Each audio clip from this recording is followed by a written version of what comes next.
season hasn't even started yet, and already we got the Dallas Cowboys on the ropes, them and their fans. I think they snapped. I think the 49ers loss snapped them. You got Trevon Diggs deleting his Twitter account because he's getting destroyed in practice. You got fans thinking that Dak Prescott is the ultimate winning quarterback. We got him on the ropes. Right now, they can't take it. And can you imagine if the Eagles were actually able to pull a trade-off for Josh Jacobs?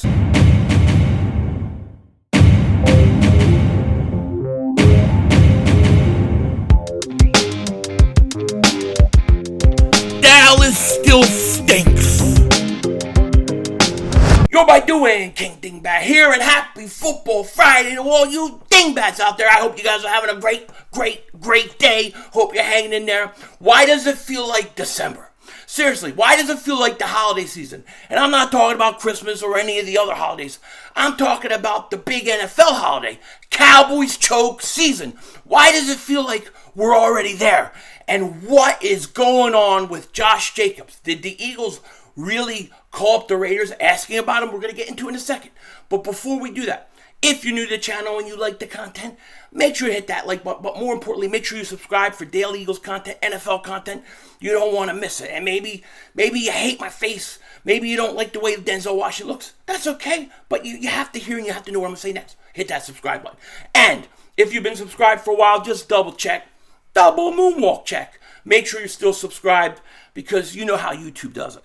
Okay, so I got a lot to say in this video, right? First thing I got to talk about is the Dallas Cowboys. And specifically, I want to talk about Dak Prescott, okay? I think Cowboy fans seem very, very, very nervous. And I'm not talking about all of you guys. Everybody's not all the same. But I'm encountering a lot of nervous Cowboys. Not just the fan base, but the players. Why is Trevon Diggs removing his Twitter account after videos surface of him getting destroyed in practice? And you got to be able to take it. You know what I mean? He can't take it. It's already a problem. He literally got rid of his Twitter account. I think that's great. That's Jalen Reagor type stuff. And I didn't like when Reagor do it. I don't like when Diggs does it. You know, hey, look, it's practice. It's practice. I'm going to be honest with you Cowboy fans for a second. Listen, you go at us, we go at you. You troll us, we troll you. The funniest part about the whole thing isn't that he got beaten practice. Everybody gets beaten practice. It's practice. The reaction of Cowboy fans panicking and the reaction of the player is what makes it go to the next level. It's like, wow, they're really like flipping out about this, you know? And then they get defensive and they're all worried. And then when you bring a logical question, a legitimate question about their quarterback, they freak out. They freak out. People are worried. I mean, it is a legitimate question to question whether Dak Prescott can win big games. It is a legitimate, fair question, okay? This man is going into his 7th NFL season, and he's 1-3 in the playoffs. He lost 2 games at home in the playoffs, okay, where he had home field advantage. He lost twice, all right? The only win that they got is when they beat Seattle. So why is this such a question? I mean, I put the question up on Twitter. Man, people are coming at me saying, like I'm just making things up. And then they love to throw the stats. Well, he had this many stats, this completion percentage. All those stats and everything doesn't matter. Kirk Cousins puts out good stats. I'm sure Mark Holmes is working on the 5th video. It's like, Michael Anthony, where's the fitness? Wake up. What's up? We got to do another video on Philly 500 talking bad about Dak. Pull up the Jalen Hurts draft video. Pull up the CeeDee Lamb draft video. And his son's like, all right, Dad, just let me take a little more than that. 5 more minutes. Michael Anthony, where's the fitness? He's in no rush. You know what I'm saying? Mark Holmes. I know he's panicking.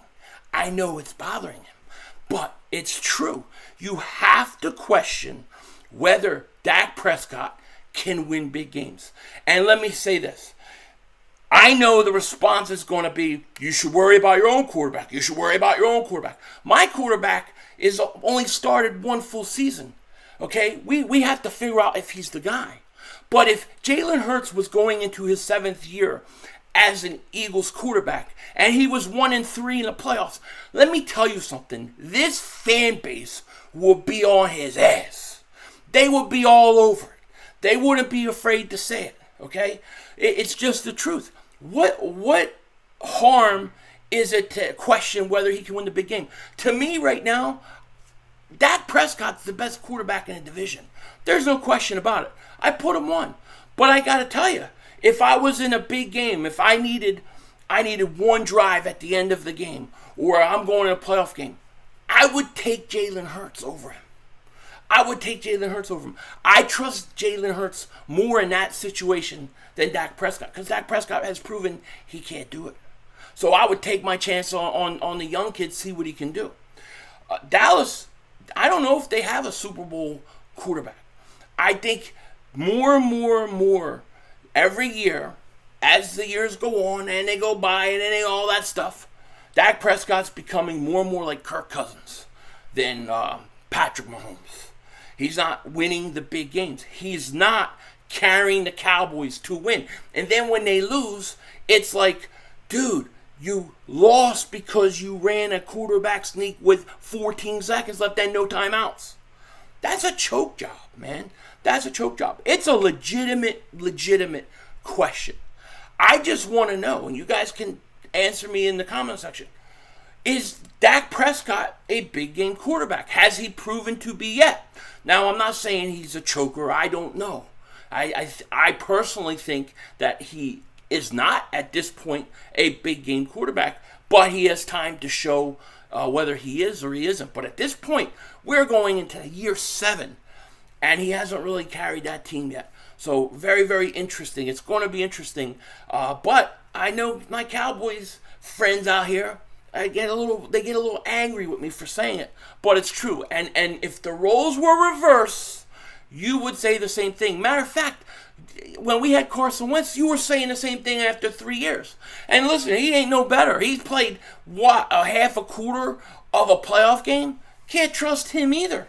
So that's why I would say I would put Hurts in a situation like that. I would put Hurts. Now Hurts is 0-1.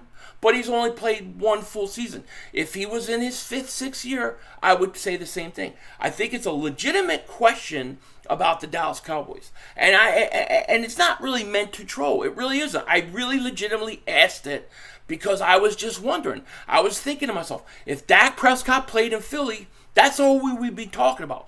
Can he win a big game? Can he win a playoff game? Can he put the team on his back? And I think it's a fair question to ask the Cowboys. I don't know why they get so mad. I don't know why. You know what I mean? Mark Holmes almost crashed the whole plane going from the East Coast to the West Coast over. You know what I mean? It's crazy. Now, the other thing I want to talk about, and I want to thank all my Eagle faithful, all the Eagle fans out there for putting up with this. I had to say that part. I had to get it off my chest. But I want to talk a little bit about this. I would say it's a minor rumor, which may or may not affect the Eagles. Okay, last night, as you know, we had the Hall of Fame game. It was a very weird and very odd to see Josh Jacobs play. He started and he played while none of the other stars played. And then Josh McDaniels gave some dismissive response. Well, running backs need carries. They need carries. But why would you play him in the Hall of Fame game? That's an extra game. It doesn't make any sense. The only reason you do it is because you're showcasing him. You're trying to showcase Josh Jacobs because you might want to trade him. Okay? And that's what we're hearing about. And then this report came out, a little rumor came out. Take it for what it is, okay? Breaking. The Pound Eagles have talked to the Raiders about former first-round pick Josh Jacobs per source. The Pound Lions and Pound 49ers also have interest. Now, Josh Jacobs, first-round pick. There was a lot of talk that the Eagles would try to get him, but they didn't, okay?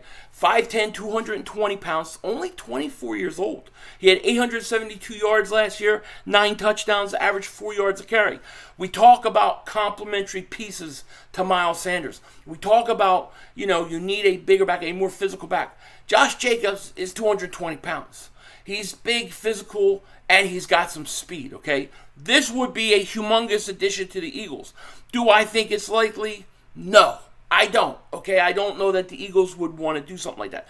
The only way I think this could possibly work is if Jalen Reagor was involved in a trade. So you trade Reagor and maybe, I don't know, a mid-round pick, and you get Josh Jacobs. Now, if the Eagles could do that, I would do it in a second. I've said this all along. I believe the Eagles need more running backs. I think they need a complementary piece to a guy like Miles, Balsa Scott, Professor Kenneth Gainwell. So, would Josh Jacobs be a great fit? Absolutely. Absolutely. Are the Raiders trying to trade him? I don't know. It's a lot of speculation. But let me tell you something. It's not normal for a coach to put a starter out there, especially in the Hall of Fame game like that, when nobody else, none of your other starters are playing. The NFL, they don't play their starters barely at all in the preseason anyways anymore. The only reason you do it is to highlight him, is to showcase him. It's exactly how I would do. Exactly how I would treat Reagor. Next week, I would start Reagor, and I would go to him early and often. I would try to get him the ball and showcase him. The Josh Jacobs, Jalen Reagor, that kind of trade where, maybe you swap them. Eagles probably have to give up a little more because Jacobs is a more valuable player. Although I say Reagor has a more valuable position, could be a very interesting, very sneaky thing to do. Do I think it's likely? No. But it's an interesting rumor. I had a lot of people DM me this within the last hour talking about this. They want to know what I think about Josh. Josh Jacobs would be a great addition to the Eagles. No question about it. That running attack would be nasty with Jacobs, Miles Sanders, Kenneth Gainwell. I mean, I think it would break the Cowboys. I think it would break the NFC East. I really do. The question is what are you going to give up for him? What would it cost, and do they really want to do it? I think if you could package Reagor and like a mid-round pick or something, like I'd say mid-round pick, I'm not saying third-round pick. I'm saying like Reagor and a fifth, something like that.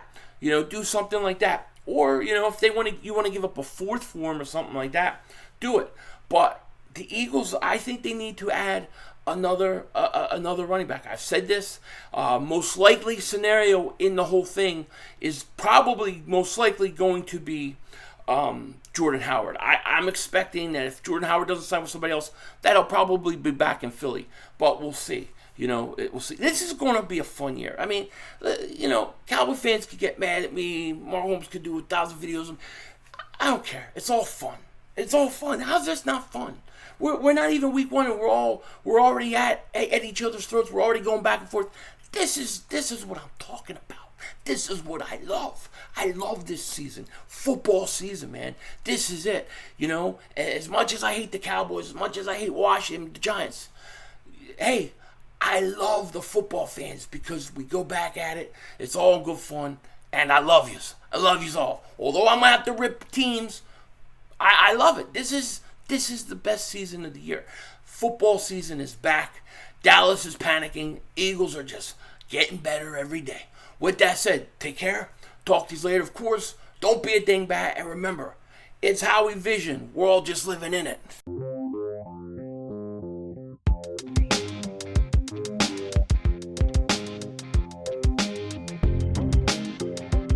One thing I wanted to say, and I was probably going to do this after the enshrinement ceremony, but I want to do it now because it's on my mind.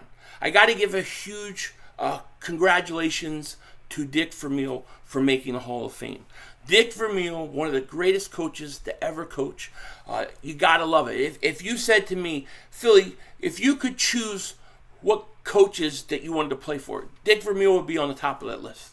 He really would. Just the way he coached, and he coached players hard, but the way that they knew he cared about them, yeah, you gotta love it. So I just want to congratulate Dick Vermeil on making Hall of Fame. It's a big thing, and Dick Vermeil, to me, when I was a little kid, I was an Eagle fan because my family was Eagle fan, but I wasn't like emotionally invested yet. Like I wasn't like it wasn't there yet. Dick Vermeil retired from the Eagles, and he's at that press conference, and he's crying.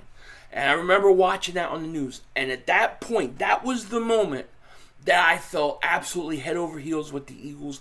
It was in me. It wasn't just, I'm an Eagle fan because my family. It was, I love this team. I want the best for them. And it was that moment. Dick Vermeil crying, retiring, and I was so glad when he came back. I was mad that he didn't come back to the Eagles, but go to the Rams and win Super Bowl, he deserves it. So welcome to the Hall of Fame, Dick Vermeil. We love you. Denzel Washington out.